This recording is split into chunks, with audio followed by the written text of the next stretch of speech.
So I'm going to post the Twitter um, post as well so that you guys can see it. But it was talking about how women seek out their daddy in men, which is so true. And we don't always realize it because it's so subconscious. If you cannot get rid of a connection that is no good for you, and you continue to feel uneasy in it, or your needs continuously are not met, or the person makes you feel like you're asking for too much, you need too much, or you've just found yourself sinking in the bare minimum of who they are, that is your dad. You are with your father.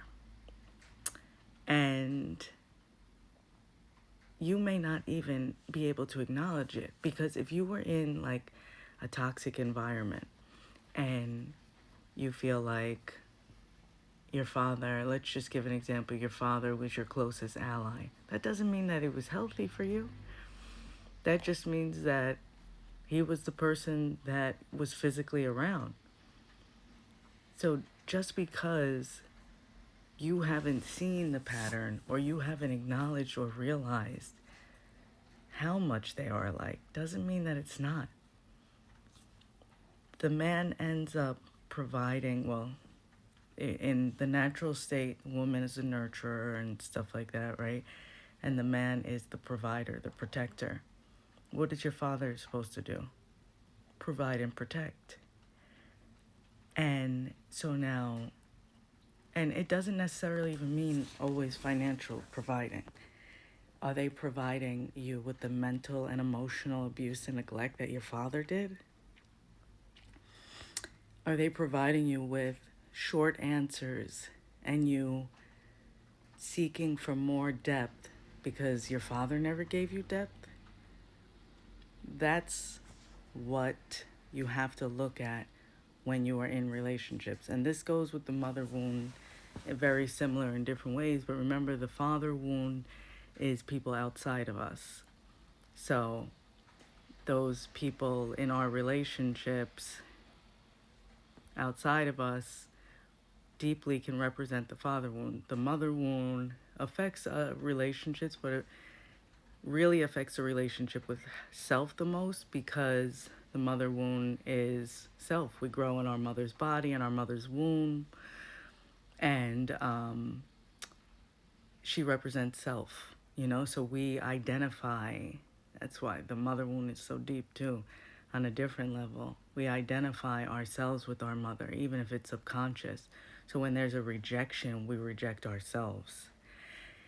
And yeah, I mean, I can never talk about the father wound enough, because the truth is, like, we all have to acknowledge and heal it.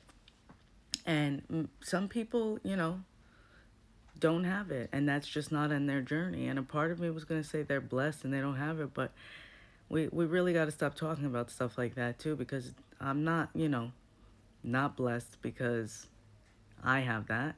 Like, you're not blessed because you have that.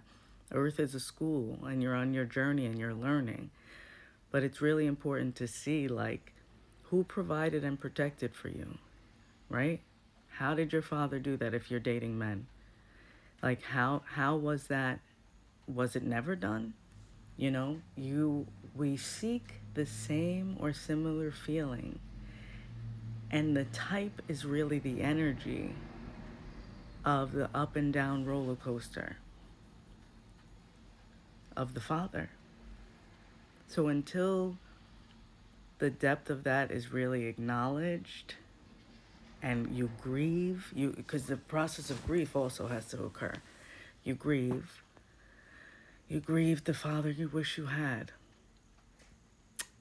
You grieve for the little girl in you that yearned for that safety and protection. And then through your grief, which you can't put a limit on, because grief and healing are not linear.